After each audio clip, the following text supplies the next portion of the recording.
Hello, everyone, and welcome to our Action Learning webinar. We are so excited to have you all with us this evening.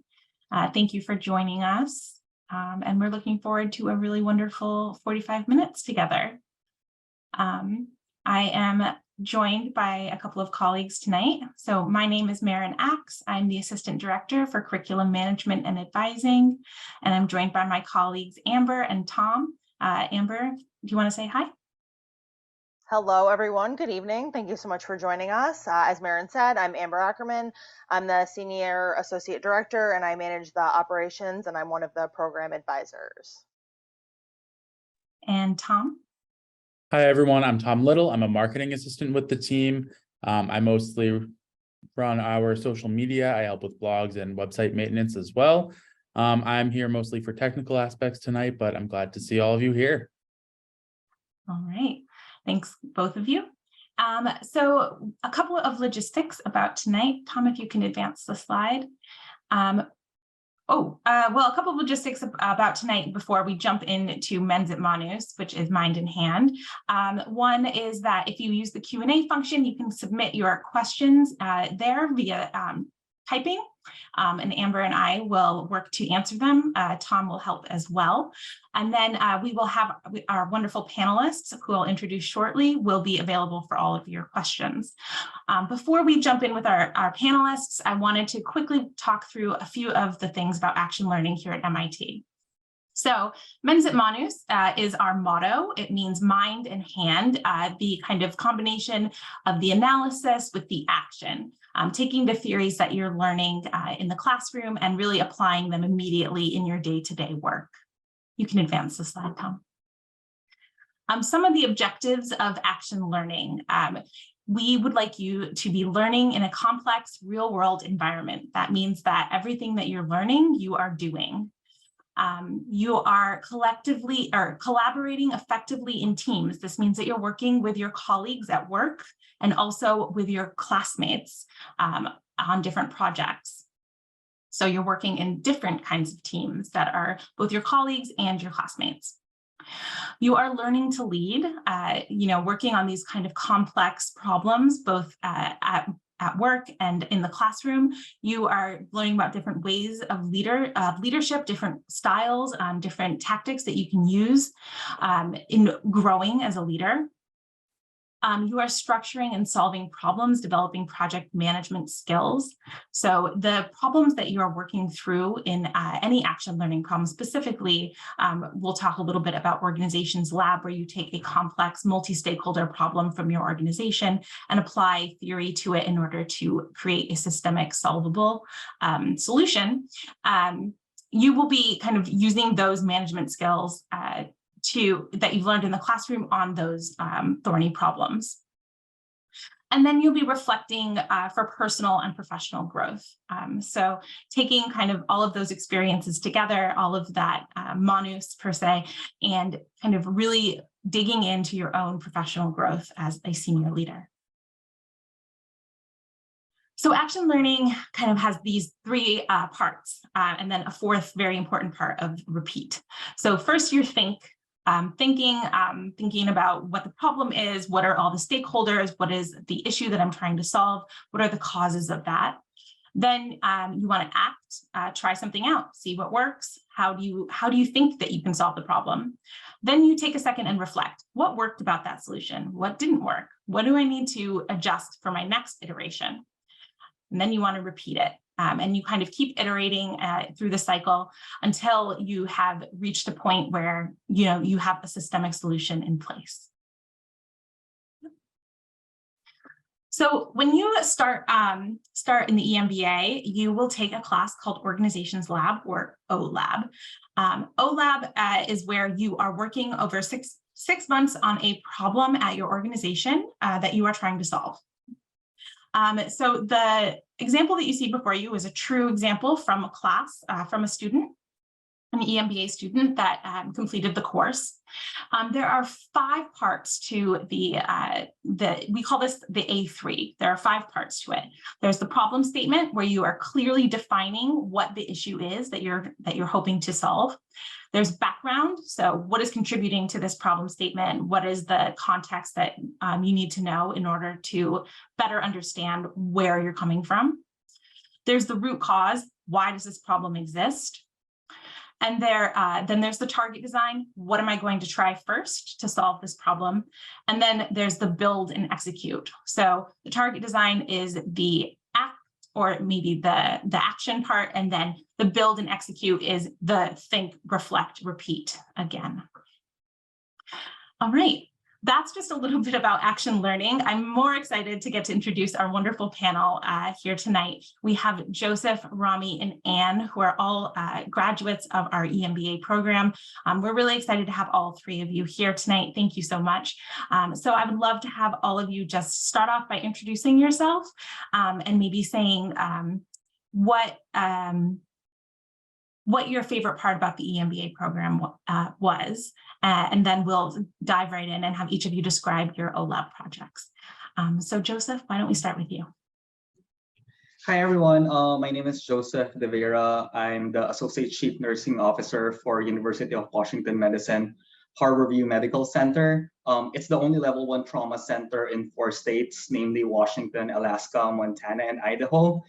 For those of you who are interested in pop culture, I'm not sure how many of you watch Grey's Anatomy, but Harborview is the inspiration behind Grey's Anatomy. So it just reflects the trauma and the diverse population that we serve. I climbed the ladder of nursing starting as a caregiver. And in my prior role, wherein I executed my project, I was the executive director for the Medicare Quality Improvement Organization of California, wherein I had oversight over the quality metrics of around 314 hospitals. I'm also in school right now. Again, I'm currently pursuing my master's in public health from Harvard University. Happy to be here. Thank you so much, Joseph. Go ahead, Rami. Yep. Hi, I'm Rami El-Husseini. I work at Melrose, which is an investment firm that buys, improves, and sells industrial businesses. While I was at MIT, I was the CFO for one of the divisions of Stanley Black & Decker, the security business. My training is primarily in corporate finance, and have had divisional CFOs prior to that. My favorite part of MIT was the people, coming every day, coming every week to interact and learn, and getting made fun of by Amber, every weekend, always a highlight. And I'll hand it over to Anne. Good evening, everyone. So I'm Anne So. I am a thoracic medical oncologist at the University of Texas MD Anderson Cancer Center. And what I can brag about our center is we are ranked the #1 cancer center in the world. But what I cannot brag about is we do not have a TV show that was based off of our hospital.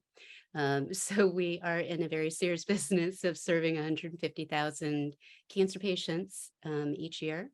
And when I started the EMBA program, I was the section chief for thoracic medical oncology. So I ran all of our clinical research trials for lung cancer. And then I also took over operations for our lung cancer center. So that was the impetus for me to go to MIT. But what I would say is that I was completely stunned. I always knew MIT was a remarkable place to learn, but the amount of what you learn at MIT changes the way you think about everything. And so not only did I love the network and the people, but I would have to say I loved how MIT changed me and how it helped me. So now currently, I, of course, did get a promotion. I think you'll find that most people that go to MIT eventually do get promoted. So I'm now the vice president for academic affairs at MD Anderson, and I basically have oversight over all 1,818 faculty and physicians at our hospital. All right, thank you. Okay, yes, as Maren said, everyone, if you want to feel free to use the Q&A and ask some questions for our fabulous panelists. But while we're waiting for those to come in, we can start with Anne and then go back to Rami and Joseph. If you each want to talk about your Olab project, kind of what you focused on and what you learned and how it helped your company. Absolutely. So my Olab project was specifically looking at why we were not getting adequate tumor tissue to our institution. And the reason why this was critical for lung cancer is that we have had well over 20 new drugs developed in a year that get FDA approval. And those drugs only work when we understand the genetics of a patient's tumor. And this was very personal to me because my grandmother had a lung cancer, but she was not able to take advantage of a targeted therapy, which can extend a life from 9 months to years. And so this was a very critical issue for us. So I decided to take a look. Why are we not getting enough tumor tissue to do the genetic sequencing at our hospital? And it all came down to what we were requesting from all of the outside hospitals. It was a template that our third-party vendor was using.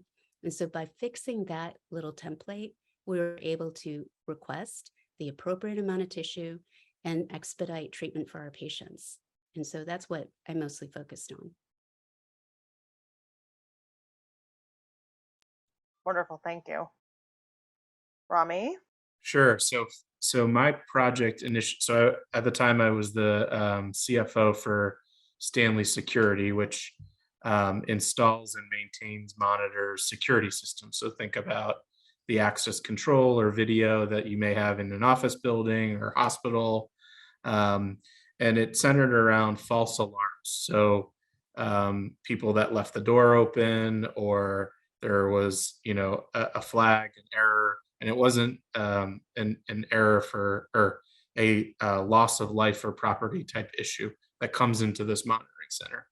And as I was going through that and the go see and assess part of that process, suddenly someone told me that we hadn't escalated contracts for over 15 years. And what that means is these customers that were causing so many issues for our operators that are responding to alarms, we had never raised their prices in over 15 years for a specific set of contracts, which is remarkable, right? I mean, this is a business that is trying to make money. We were squeezing, we were going through COVID. And so the scope of my project changed significantly to focus on this group of customers. We ultimately increased and found $9 million of price increases in the year. And then at the time, we were also selling the business. And so that value translated to about $100 million of purchase price when we sold it to Securitas. I kind of continued that kind of process of going and looking at, I thought I knew everything about this business. Nelson Repenning, who teaches the course, has a saying, if you're not embarrassed by what you see, you're not looking hard enough. And I found, an employee in our on my order entry team at the time that was pressing enter for 5 hours to cancel an order. And we paid her overtime because it was from 9 to midnight. So we found all of these really, you think it's some sophisticated solve that helps a business. It's really back to the basics. And it's these principles that come with Organization Lab that really pushes you to go really deep in the bowels of the organization to find and fix it and improve it. And that's what I think made me a better leader. It's made me really understand kind of the people side as well as how it all comes together and the pieces of it. So it was a terrific project. Yes, definitely. Thank you. Joseph? My project is a Medicare Special Innovation Project on stroke optimization, which was composed of 13 hospitals. And my favorite part about the project is we collaborated with 13 hospitals and we conducted process mapping. And one of the reason why stroke optimization is important, because for every minute of delay in giving life-saving clot-busting medication, 2 million neurons die, which increases the risk for disability and death. and the baseline for those hospitals were around 43 minutes. And when we conducted process mapping, we discovered that the key gap was that physicians were not ordering the clot-busting medication early enough after the CT scan. But utilizing the political lens, what we discovered was ordering the clot-busting medication, also called TPA, was cost restrictive, because if you order the TPA too early and the patient is negative for stroke, you end up wasting the medication. And Genentech has the biological patent for the medication, so it's $9,500 a pop. So leveraging the political lens, what I did was I created a stroke collaborative in Northern California, and I included California Department of Public Health and Genentech. And as a result of those conversations, Genentech actually granted a waiver for all of the California hospitals. And as a result, we were able to decrease the door-to-needle time from 43 minutes to 36 minutes. So that's 17 minutes and 14 million neurons saved for Northern California patients. And my favorite part about MIT is what I learned is that a strategy without data is just poetry. So we also monitored the data and even conducted predictive analytics to determine which patients were at most risk of having late administration for TPA. That's it. So it was a wonderful project. Thank you so much. A follow-up question for each of you. Maybe we can start with Rami this time, and then go Joseph, and then Anne. What do you know? Maybe you don't know, but if anything from your project is still in place today, and if so, what has been the outcome long-term of these Olab projects? So the price increases are, have continued. So after we finished Olab, inflation has been rampant everywhere. And so this has been continuing. I would say culturally, it broke the conversation around price increases with a customer. Having very difficult conversations that, hey, big box retailer, you have to train your customers, or you have to train your employees around opening and shutting up, your doors and keeping, because it's costly. And it has led to, 200 to 300 bips of margin increases. And then on the people side, it continued around capacity planning. So we saw, people were holding back decisions because they thought, oh, we don't have budget in this small part of their business or their department. And we made a lot of efforts to break that down to say, hey, there's a payback, it makes sense, let's do it. And so that's the long lasting part of it, that I think is carried on, is having those difficult conversations and then being vocal about what you need, common sense in terms of budgetary needs, people needs. We made a bot for the person that was, pressing enter for cancel, all those types of things that came after. Thank you. Joseph? Yes, for Northern California, everything that we've implemented from early notification to early ordering of TPA is still in place. However, what I want to share with everyone is that upon transitioning to this new job for University of Washington Medicine, one of the projects that I was in charge of was stroke. And what I did was I basically replicated the strategy that I did for Medicare. And now we recently won the Gold Stroke Excellence Award for American Heart Association. And we actually decreased our door-to-needle time by 10 minutes within a year. So all the concepts are intricately connected, and you can just scale and sustain. That's fantastic. So what I can say is, just like Rami mentioned, when you start your project, you have one goal in mind, but you uncover a lot of things. So with my Olab project, the reason why it was so critical is that time is people's lives. So our patients unfortunately die very quickly from lung cancer. And if you don't get their genetic profiling in quickly, you don't have that opportunity to get them treated with the optimal therapy. So it was too important for me to let anything sit. So after the template was fixed, we discovered our third-party vendor who had been working with us for 20 years, really did not have the modernization that one would have anticipated. And it became quite evident that they weren't up to the task. So the conversations all began, and of course I had them fired. And we have a new party vendor who is quite modern, that can reduce the time to get the tumor specimens to us, as well as other things, including our medical records, and then the digitalization of all electronic health records certainly has helped as well. So there sometimes are a lot of things that follow that are good, but you do sometimes have to dig deep and handle those problems as they come.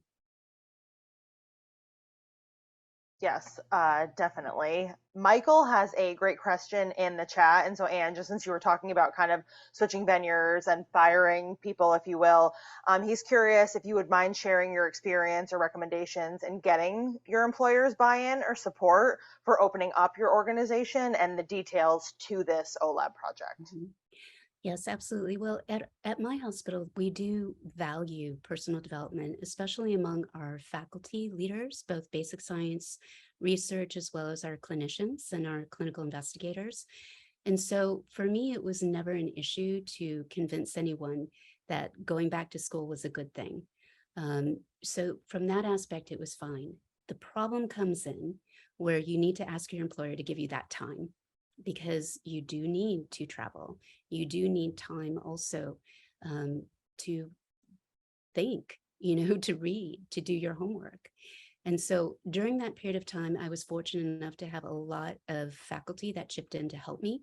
They covered my patients while I was away. They covered some of my administrative tasks while I was away. And so leveraging your network within your home institution, your organization, and explaining that to your supervisor, your chair, in my case, my chair, my division chief, that I have this whole network of people that can help. And you need to help me make sure that my succession plan are people that can do my job. And so that was how I leveraged their agreement. Wonderful. And we can continue on with the medical. Joseph, did you have a similar experience in opening up your organization to this project? Yes, I believe the key is communicating the value proposition to the organization. The beauty of this is that MIT has unquestionable brand equity. So whenever you say that I will be applying MIT concepts and system dynamics into a high profile project, usually they wouldn't question it.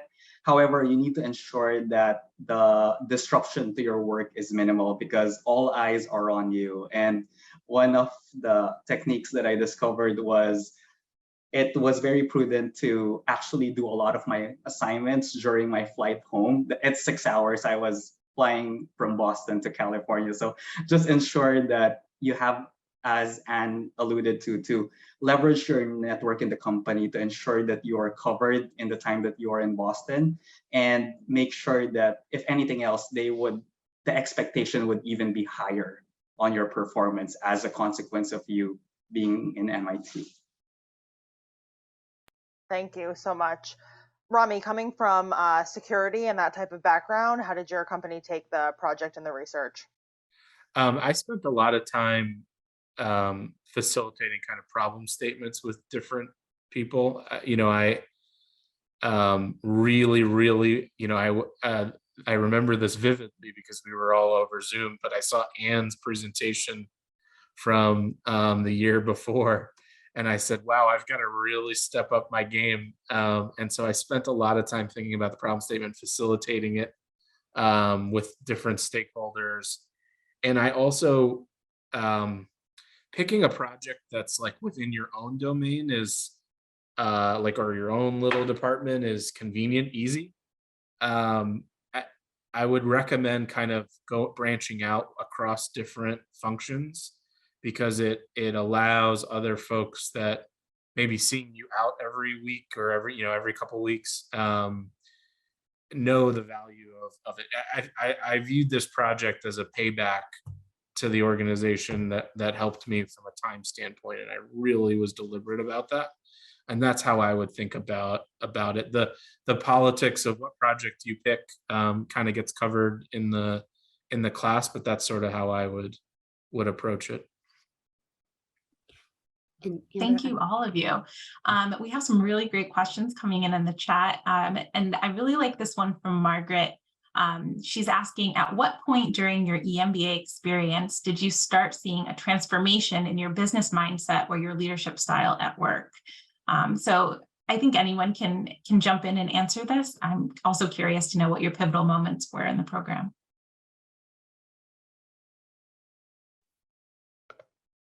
I'll start. For me, it was really, I would say it's the summer in the summer in the middle of the program.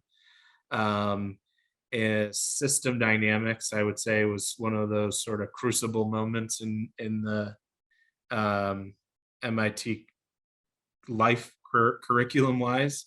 And I was at a point where I was really stretched professionally. We were, as I mentioned, going through the sale of the business, as well as this really tough point. I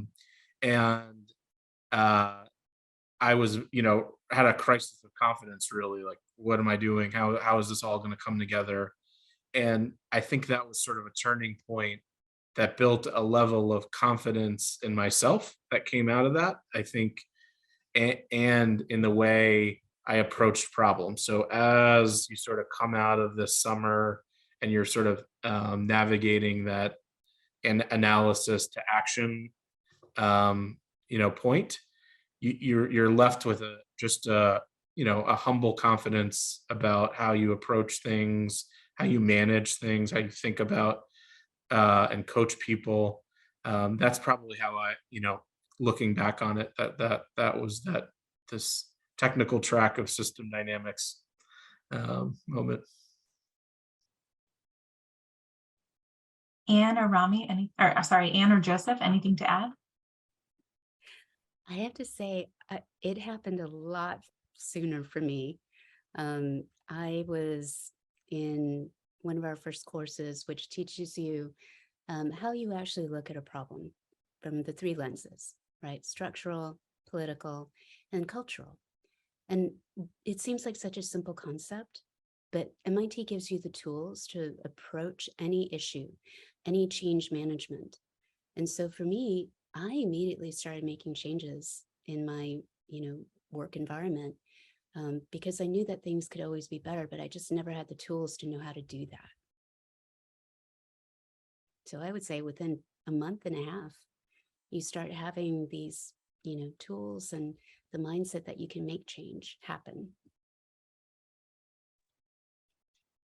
I concur with Anne. Organizational processes was a very transformational subject for me as well. The beauty of that subject is it codifies innovation, wherein, speaking about the lenses, they gave us this tool during the for the political lens lecture called stakeholder analysis, wherein you are able to map out who are the pertinent stakeholders that you need to engage. And for me, that was a great starting point for my project. Thanks, Joseph. Keeping with the kind of leadership thread, Ryan has a question in the chat, and he's hoping to hear someone's perspective on the X360 development survey that we offer in the program. And did that data affect and inform your leadership growth? Joseph, if you want to start, because we were just with you. Yes. For me, it actually had an enhanced value proposition because I discovered right off the bat what were my gaps from my boss. Of course, getting that feedback may not be easy at the start, but what I did was I operationalized that feedback and really addressed it head on, wherein some of the feedback included that that for a leader, I was too easygoing and just having that executive presence, which aligned with the cultural and the political lens. So for me, it was very actionable.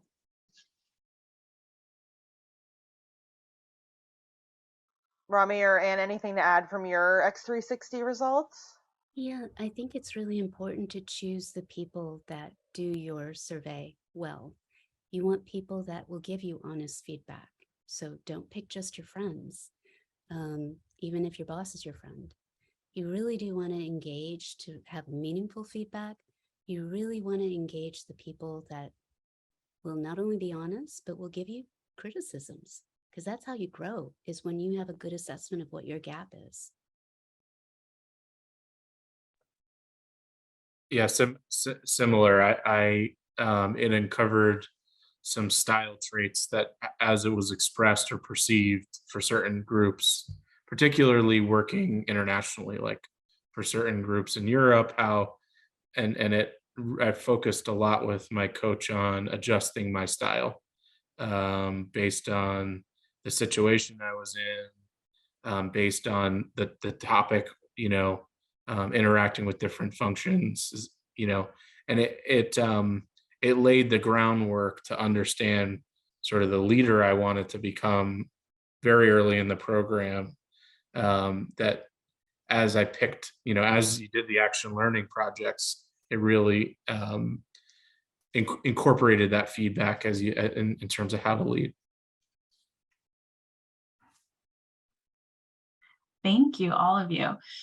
We have another question in the chat from Dean, and the question is, quality data is important to make good decisions.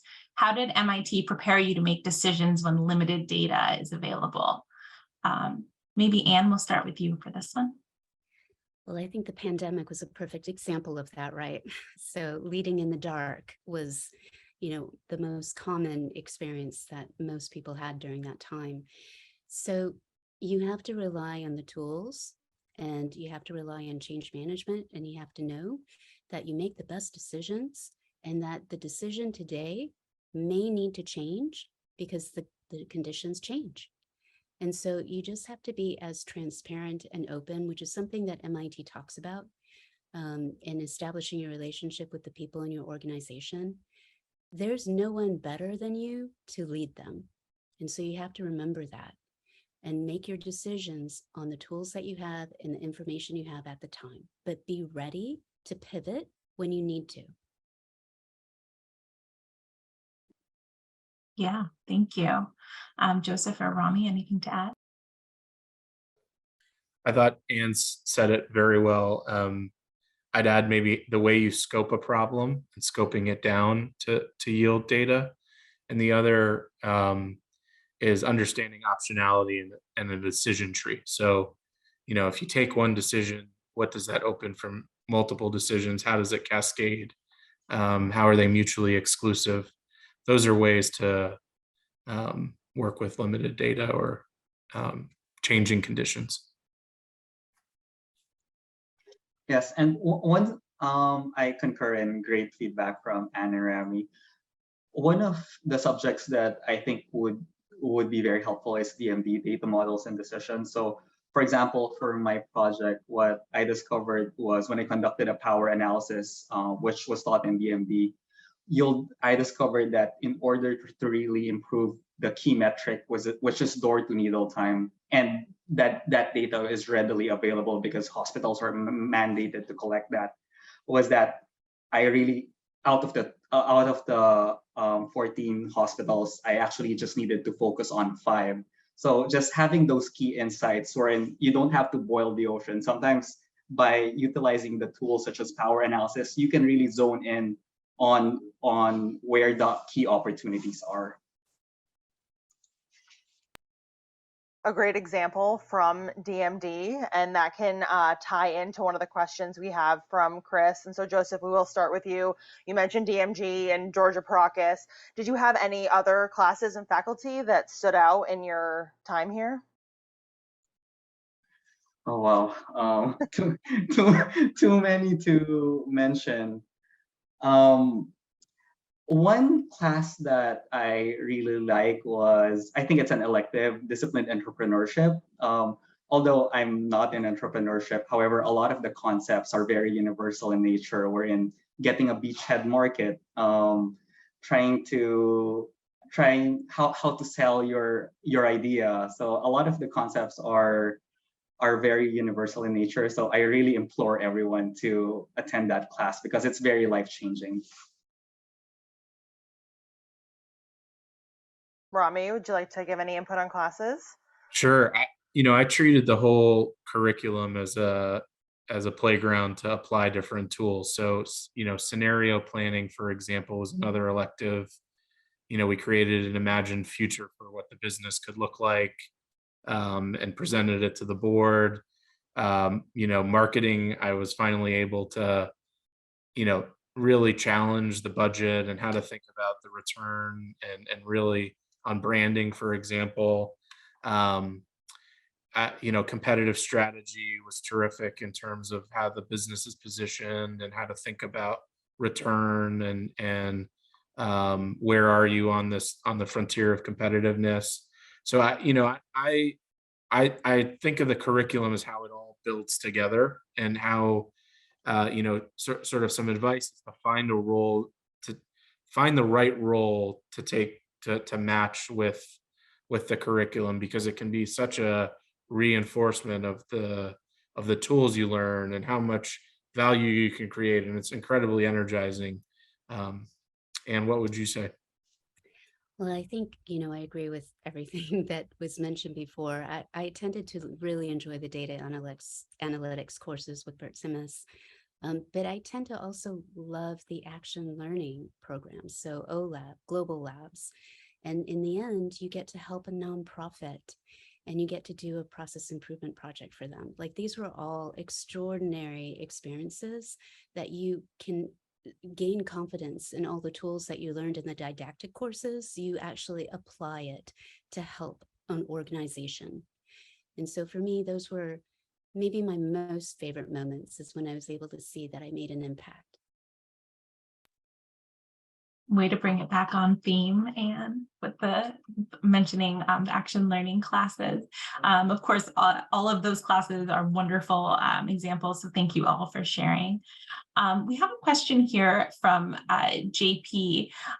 So his question is, why did you choose the MIT EMBA compared to other EMBA programs?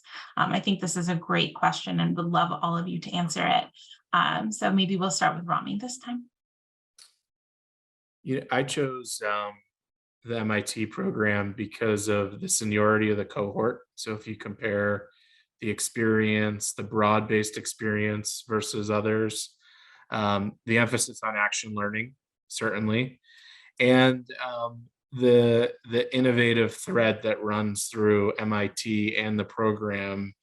And I was at a pivotal point of transitioning from sort of a functional leader to moving to more of a general manager. And so this was a really, it was a terrific choice. I would do it again in a heartbeat, because of all of those aspects. I think it really spend a lot of time thinking about who do you want to be, and what do you want to become out of the program. And I think you'll find MIT stands alone in that regard. Great. We'll go to Joseph now. Yes, I think compared to other MBA schools, when they talk about their mission and vision, I really think MIT really takes that seriously on how to become a principled leader. So aside from arming you the tools to become a catalyst of innovative change, it also teaches you that it is pertinent or paramount to make the world a better place. And that is something that I truly appreciate. Absolutely. That was one of the biggest draws for me. I always knew I did my undergrad at MIT. And so I always knew that MIT is the epicenter for science, technology, innovation, but also for business management and leadership and data analytics. So those were big draws. But when you look at the alumni list, I mean, it's remarkable who actually comes through MIT. And I remember the first day I sat down at my MBA program, and I turned to my left and I started chatting with my new classmate, and he was the Surgeon General for the state of Arkansas. I turned around to my right And he basically is the chief staffer for the House Ways and Means Armed Service Committee. And then across from me was a guy who served 5 tours in Afghanistan. And I went, why am I here? This is such a remarkable group of people. I am stunned that I'm here amongst them. But everybody is so warm and embraces you, and you learn so much from everyone that is there. So for me, there was no other, I mean, of course, I looked at all the EMBA programs, but there was no other option. The minute we got in, I was like, we're done. We're going there. Thanks, Anne, and thanks, Rami and Joseph. We're all so lucky to have had you in the program, so thank you for sharing the sentiment with us. Being mindful of time, would just like each of you to leave one piece of advice for the prospective candidates that are on this call. And so we'll go back, we'll start Anne, Rami, and Joseph, please. My advice is to be ready to change, because the more open you are to grow and develop, the more you're going to get out of it. And so I'm jealous because I would love to do the EMBA program again because I loved it so much. But certainly be ready, because you're about to encounter something pretty remarkable. Spend a lot of time understanding the cohorts of the different programs because they become friends, they become family. I touched on it earlier, but find the right role to do the program. I know that sounds a little bit, counterintuitive, but it amplifies the learning when you're in the right role with the right sponsorship from an organization, a boss, to really make the most of the program.